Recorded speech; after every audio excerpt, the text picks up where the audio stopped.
Welcome to my YouTube channel Guru Gyan by Arun sir. आप सभी छात्रों का मेरे इस चैनल पर बहुत बहुत स्वागत है। आइए छात्र, आज मैंने डायरेक्ट एंड इनडायरेक्ट नरेशन का पार्ट दूसरा लिया है। दूसरे पार्ट में मैं डायरेक्ट नरेशन से संबंधित आपको अच्छी अच्छी बातें बताऊंगा, उसको देखिए और समझिएगा। इसलिए मैंने पिछले पार्ट में आपको रिपोर्टिंग वर्ब और रिपोर्टेड स्पीच को पहचानना सिखाया था। आइए आज मैं थोड़ा और डायरेक्ट नरेशन के बारे में बताता हूँ, देखिएगा।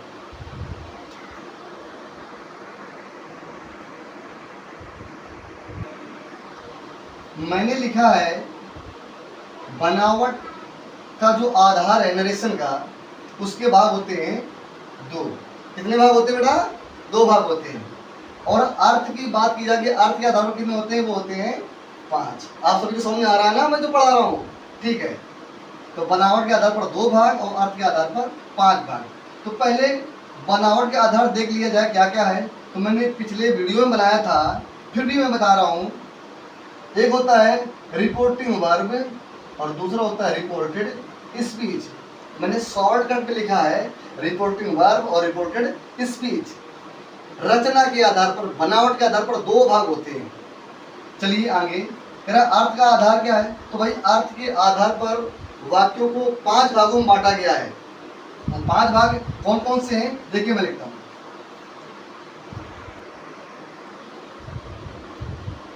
अर्थ के आधार पर मैंने ये भाग लिख लिए हैं। पहला भाग कौन सा है? छात्रों बहुत ध्यान से देखिएगा, क्योंकि पढ़ाई ही जीवन का आधार है। यदि आप मन से पढ़ेंगे तभी आगे बढ़ेंगे। देखिए, असर्टिव सेंटेंस, दूसरा है इंटेरोगेटिव सेंटेंस, तीसरा है इम्परेटिव सेंटेंस, चौथा है ऑब्जेक्टिव सेंटेंस और पांचवा है एक्सक्लेमेटरी सेंटेंस। 5 भाग है। तो अर्थ के आधार पर कितने भाग? 5 भाग। छात्रों आप सभी लोग इनके नोट्स बना लें, तभी मजा आएगा पढ़ने में। अब मैं असर्टिव सेंटेंस के बारे में आपको बताता हूं। देखिए, असर्टिव सेंटेंस के अंतर्गत मैंने 2 प्रकार लिखे हैं। यानी असर्टिव सेंटेंस के अंतर्गत 2 प्रकार के वाक्य पाए जाते हैं। पहला अफर्मेटिव सेंटेंस, दूसरा निगेटिव सेंटेंस। यानी यदि कोई वाक्य अफर्मेटिव है, साधारण है, तो असर्टिव है, और निगेटिव वाक्य है तो असर्टिव है। सीखा छात्रों आपने कि जो वाक्य अफर्मेटिव हो असर्टिव है और निगेटिव है तो असर्टिव है। आइए इनको हम एक डायरेक्ट नरेशन के वाक्य में लिखते हैं, तब आपको पहचानना सिखाते हैं। देखिए, असर्टिव सेंटेंस मैंने भी बताया कि असर्टिव सेंटेंस।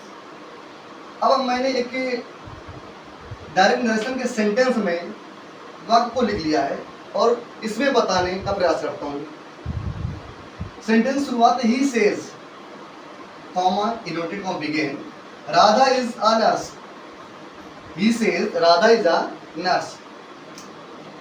जो बात इनवर्टेड कॉमा चिन्ह के अंदर है, ये इनवर्टेड कॉमा चिन्ह के अंदर है, तो इस पूरे भाग को इससे बोलेंगे रिपोर्टेड स्पीच, और जो बाहर है रिपोर्टिंग वर्ब। ये तो मालूम है, हमने पहले पार्ट में बताया था।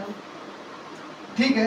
तो पूरे वाक्य को हम असर्टिव सेंटेंस कहें, इंटेरोगेटिव कहें, इंपरेटिव कहें, ऑब्जेक्टिव कहें या एक्सक्लेमेटरी कहें। छात्रों का ये बहुत बड़ा भ्रम होता है, बेचारे पहचान नहीं पाते हैं। तो मैंने आपकी पहचान के लिए ही, आपकी समस्याओं को दूर करने के लिए ही मैंने ये सेंटेंस लिए हैं।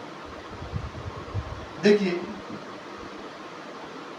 रिपोर्टेड स्पीच के अंदर वाला भाग नाउन से आरंभ हो रहा है और फुल स्टॉप से समाप्त हो रहा है। मेरी बात को ध्यान से देखिएगा कि जो अंग्रेजी वाक्य सब्जेक्ट से आरंभ हो, फुल स्टॉप से समाप्त हो, तो उसे असर्टिव सेंटेंस कहेंगे। क्या कहेंगे छात्रों? Assertive sentence. क्या बोलेंगे? Assertive sentence. ठीक है, क्योंकि राधा से आरंभ हो रहा है, फुल स्टॉप से समाप्त हो, तो पूरे वाक्य को हम असर्टिव सेंटेंस कहेंगे। दूसरा देखिएगा, लिखा हुआ है कि he said to me comma inverted comma you are a player. U से आरंभ हो रहा है और फुल स्टॉप से समाप्त हो रहा है। यानी जितने भी अंग्रेजी के वाक्य सब्जेक्ट से आरंभ होंगे, फुल स्टॉप से समाप्त होंगे, उन्हें असर्टिव सेंटेंस कहते हैं। एक चीज मैं और बता दूं, महत्वपूर्ण बात, कि अर्थ के आधार पर मैंने 5 भाग बताए। 5 में से यदि आपको असर्टिव सेंटेंस पहचानना हो तो रिपोर्टिंग वर्ब को ज़्यादा ध्यान नहीं देना है। जो भी ध्यान देना है रिपोर्टेड स्पीच को ही ध्यान देना है, ठीक है। यानी सब्जेक्ट से आरंभ हो, फुल स्टॉप से समाप्त हो, तो कौन सा असर्टिव सेंटेंस पहचान लिया, ठीक है।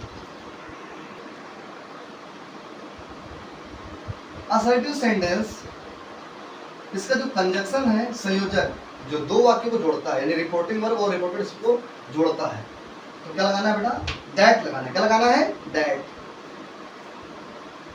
मैंने 2 एग्जाम्पल भी लिए हैं। पहला एग्जाम्पल कह रहा है he says comma inverted comma Mohan reads a book.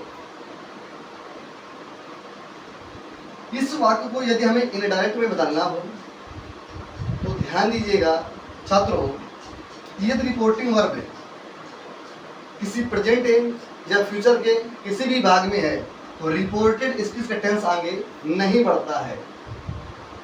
दूसरी बात,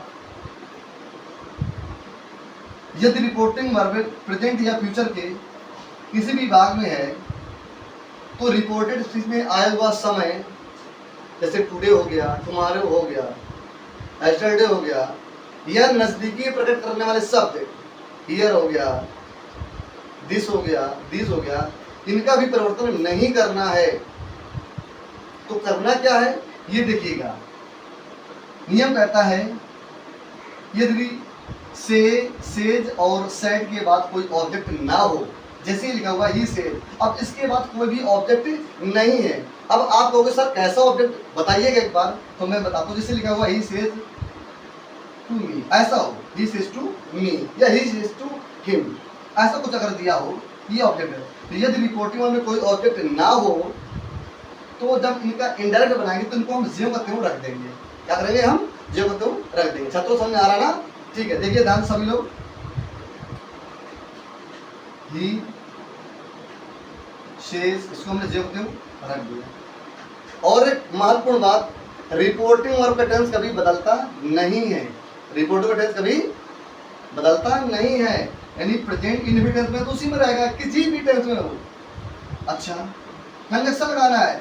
अब हमें ये ध्यान देना पड़ेगा कि इन्वर्टेड कामा के अंदर बात किससे आरंभ हो रहा है, नाउन से आरंभ हो रहा है, फुल स्टॉप से समाप्त हो रहा है, तो पूरे बात को असर्टिव कहेंगे। और असर्टिव का कंजक्शन में क्या बताया था, दैट। क्या बताया था, दैट। यहाँ पर क्या लगा लेंगे हम, दैट लगा लिया हमने, दैट। दूसरे वाक्य को ज्यों का त्यों रख लेना है, क्योंकि इसमें कोई बदलने वाली हमने चीज नहीं रखी है। तो क्या करना है, ज्यों का त्यों। हमने कर लिया कि Mohan reads a book, he says, यहाँ पर लगा हमने that, Mohan reads a book. आइए दूसरे सेंटेंस को देखिएगा। ये कह रहा है she will say common inverted begin they are playing. Reporting verb, अब आप बताइएगा रिपोर्टिंग वर्ब प्रेजेंट टेंस में या फ्यूचर टेंस में, बोलिएगा आप इसमें, ठीक, बहुत बढ़िया। विल लगा हुआ है तो फ्यूचर टेंस।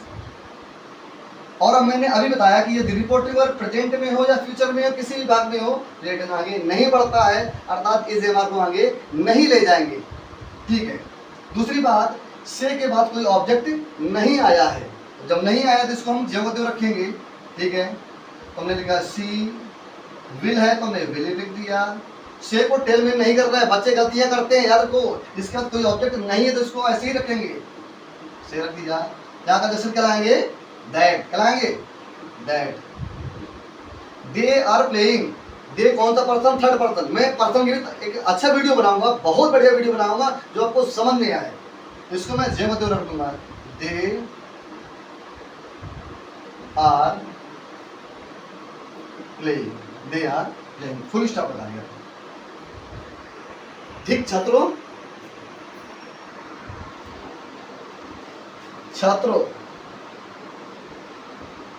मुझे लगा कि नहीं, इसी ही वीडियो में पर्सन भी थोड़ा समझा दूं, ताकि आप अपनी कॉपी में इसको नोट कर लेंगे और याद कर लेंगे। तो मैंने बोर्ड में पर्सन की तालिका लिख ली है, इसको याद कैसे करना है, पढ़ना कैसे, आइए देखिएगा।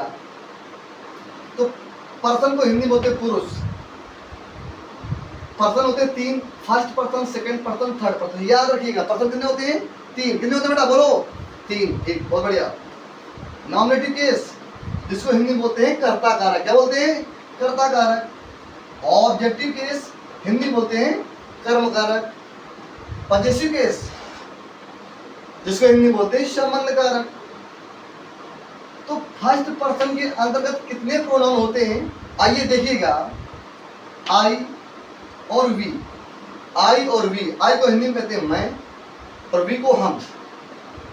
आई एक जन का है और वी बहुजन का है, ये बहुत याद रखना जरूरी है। आई एक जन का, वी बहुजन का। तो आई जब जाएगा ऑब्जेक्टिव केस में तो आई क्या बनेगा? मी। आई जाएगा पॉजेसिव केस में तो आई क्या बनेगा? माई। वी जाएगा ऑब्जेक्टिव में तो बनेगा अस। वी जाएगा पॉजेसिव में तो बनेगा आवर। ये फर्स्ट पर्सन। सेकंड पर्सन कौन सा होता है? यू। सेकंड पर्सन केवल एक ही चीज, वो कौन सी? यू। कौन सी? यू। यू नॉमिनेटिव केस में, ऑब्जेक्टिव में यू, और पॉजेसिव केस में योर या योर्स। थर्ड पर्सन में ही, सी, इट, दे। क्या क्या? ही, सी, इट, दे। ही आएगा ऑब्जेक्टिव में बनेगा हिम, पॉजेसिव में जाएगा बनेगा हिज, सी जाएगा बनेगा हर, पॉजेसिव में हर, इट ऑब्जेक्टिव में इट, पॉजेसिव में इट्स, दे ऑब्जेक्टिव में देम और पॉजेसिव में देयर। इनको बहुत अच्छी तरह याद करना है। कैसे याद करना है? अगर पूछा जाए आपसे कि मी कौन सा पर्सन है, तो बताइए बेटा मी कौन सा पर्सन है, बोलिएगा फर्स्ट पर्सन। और पूछा जाएगा आता कहाँ पर है, तो कहाँ पर आता है? देखिएगा मी किसके मैन पर आता है, तो आप बताओगे क्या? ऑब्जेक्टिव केस यानी कर्म कारक। कहाँ पर आता है? ऑब्जेक्टिव केस, कर्म कारक। अगर पूछा जाए कि मी यदि जाएगा नॉमिनेटिव केस में, कर्ता कारक में, तो मी क्या बनेगा? तो देख चले आओ सीधा, मी क्या बनेगा? आई। क्या बनेगा? आई। और यदि ये पूछा जाए अगर मी चला जाएगा पॉजेसिव केस संबंध कारक में, तो मी क्या बनेगा? माई। यानी यही ना सीधा चलते जाना है। मान लो मैंने एक उदाहरण दिया, आपसे पूछा बताइए आप कि हिम यदि नॉमिनेटिव केस में जाएगा तो हिम क्या बनेगा? बोलिएगा, कमेंट में जरूर बताइएगा। हिम क्या बनेगा? क्या बनेगा बेटा? ही। क्या बनेगा? ही। हिम जाएगा पॉजेसिव केस में, क्या बनेगा? हिज। ऐसे ही आपको याद करना है। जब विधिवत याद कर लोगे तो इनका चेंजमेंट भी आसानी से सीख लोगे। ठीक है, चलिए। पर्सन का चेंजमेंट देखिए, मैंने कुछ लिखा है पर्सन चेंजमेंट कैसे करना है। फर्स्ट पर्सन यदि रिपोर्टेड स्क्रिप्ट में आ जाता है तो उसका चेंजमेंट रिपोर्टिंग वर्ब के सब्जेक्ट से करना है। रिपोर्टिंग वर्ब के सब्जेक्ट से करना है। यदि सेकंड पर्सन आ जाए रिपोर्टेड स्पीच में तो उसका चेंजमेंट रिपोर्टिंग वर्ब के ऑब्जेक्ट से करना है। किससे करना है? ऑब्जेक्ट से करना है। और यदि रिपोर्टेड स्पीच में थर्ड पर्सन आ जाए, मैं ये रिपोर्टेड स्पीच की सारी बात बता रहा हूँ, ये रिपोर्टेड स्पीच यदि आ जाइए, यदि थर्ड पर्सन रिपोर्टेड स्पीच में हो तो उनका चेंजमेंट नहीं करना है। नो चेंज, उनका बदलाव नहीं करना है। आइए मैं एग्जाम्पल बताता हूँ। मैंने कुछ एग्जाम्पल लिए हैं कि इनका पर्सन में प्रयोग कैसे करना है, कैसे बदलाव करना है। आइए इनको ध्यान से देखिएगा, तभी आप इनको पहचान पाएंगे। देखिए, ठीक है, he says comma inverted comma I am reading. Reported speech के वर्ब को ध्यान से पढ़ना है। आई से आरंभ हो रहा, फुल स्टॉप समाप्त हो रहा, तो असर्टिव है। चलिए मैं बात कर रहा हूँ पर्सन की। तो आई कौन सा पर्सन, मैंने अभी तालिका में बताया, देखिएगा वीडियो पीछे कर करके। आई कौन सा पर्सन, तो आई फाइव पर्सन। आता कहाँ पर है? ये आता है सब्जेक्टिव केस यानी कर्ता कारक में आता है। तो हमने लिखवाया है कि फाइव पर्सन का रिपोर्टिंग वर्ब सब्जेक्ट से करना है, यानी इसका चेंजमेंट करेंगे ही से। किससे करेंगे? ही से। और एक चीज, रिपोर्टेड स्पीच में जो पर्सन आते हैं वो अपना स्थान छोड़ देते हैं, अपना स्थान त्याग देते हैं, और जिनसे उनका चेंजमेंट किया जाता है वो उनके स्थान पर आ जाते हैं। ठीक है, ही तो हमने ही रख दिया। रिपोर्टिंग वर्ब का टेंस कभी बदलता ही नहीं है, इसको हमने सेज को सेज ही रख दिया, क्योंकि इसका कोई ऑब्जेक्ट भी नहीं है। कॉमा इन्वर्टेड कॉमा हटा दिया तो हमारे क्या लगाएंगे कंजक्शन, बोलिएगा क्या लगाएंगे? बहुत बढ़िया, दैट हटा दिया मैंने, दैट। आई ने अपना स्थान छोड़ दिया, तो आई ने अपना स्थान छोड़ दिया तो यहाँ पर कौन जाएगा? ही। क्या जाएगा बेटा? ही। ठीक है, आई के साथ एम तो एक साथ क्या होना चाहिए, इज। रीडिंग है, रीडिंग कर लेंगे। इनडायरेक्ट में हमेशा फुल स्टॉप लगाना है, जो आप इनडायरेक्ट बनाओगे उस पर क्या लगाओगे, फुल स्टॉप ही लगाओगे। चलिए दूसरा वाक्य, they will say my friend will help.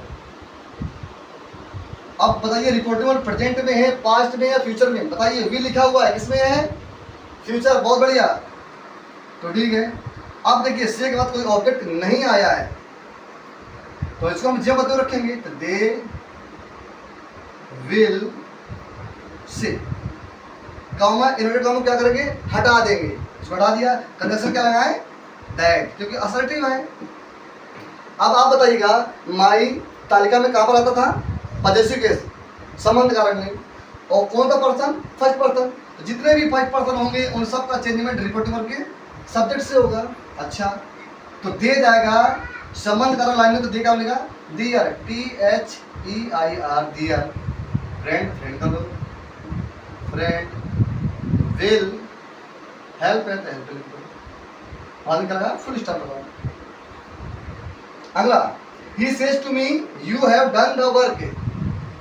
Reporting present tense में, क्योंकि क्रिया के अंत में एस लगा हुआ है, ठीक है। इसमें क्या है, सेकंड पर्सन आया हुआ यू, और सेकंड पर्सन यदि रिपोर्टेड भी नहीं आ जाए तो उसका चेंजमेंट मैंने लिखा हुआ है रिपोर्टिंग वर्ब के ऑब्जेक्ट से। तो रिपोर्टिंग वर्ब का ऑब्जेक्ट क्या है, मी, ऑब्जेक्ट क्या है, अर्थात मैंने इसको इससे करना है, ठीक है। तो ही हमने ही कर दिया। सेज के बाद ऑब्जेक्ट आया तो सेज टू क्या बदलेंगे, टेल्स में, क्या बदलेंगे, टेल्स में। छात्रों मैंने पढ़ाया है ना, ठीक है, टेल्स। अब ऑब्जेक्ट क्या रखेंगे, मी, ठीक है। जहां पर काम है इनवर्टेड काम है, यहाँ पर क्या लगाएंगे, दैट। क्यों लगाएंगे, क्योंकि ये सब्जेक्ट से आरंभ हो रहा है, दैट लगा दिया। ये कौन सा पर्सन, सेकेंड पर्सन। अब आप बताइए यू ये सब्जेक्ट वाला कि ऑब्जेक्ट वाला है, तो देखिएगा वर्ब से पहले आया है तो सब्जेक्ट वाला है, और वर्ब के बाद में आएगा तो ऑब्जेक्ट वाला होगा। इसका स्टेटमेंट मी से, तो यू ने अपना स्थान छोड़ दिया, मी आया कहाँ पर है, कर्म कारक में। कहाँ पर आया हुआ है, कर्म कारक पर, और जा कहाँ पर रहा है, कर्ता कारक में, यानी नॉमिनेटिव केस में जा रहा है। तो मी क्या बनेगा, आई। हैव है, डन आगे बढ़ेगा नहीं क्योंकि प्रेजेंट में है, तो हैव रहेगा।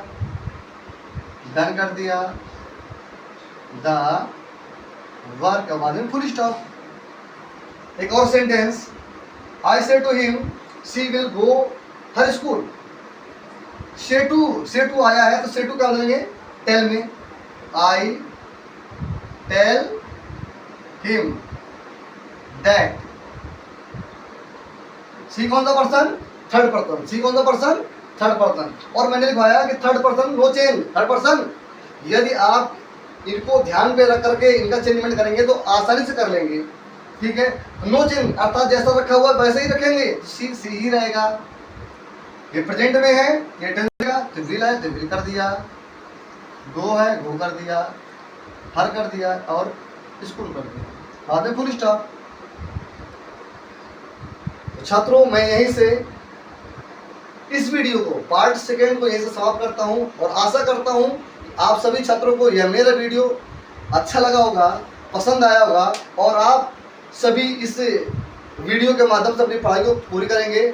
और अंत में मैं एक बात और कहना चाहता हूं, कृपया मेरे इस चैनल को अधिक से अधिक सब्सक्राइब करें, लाइक्स करें, अच्छे अच्छे कमेंट्स दें, ताकि मेरा जो मनोबल है और आगे बढ़े।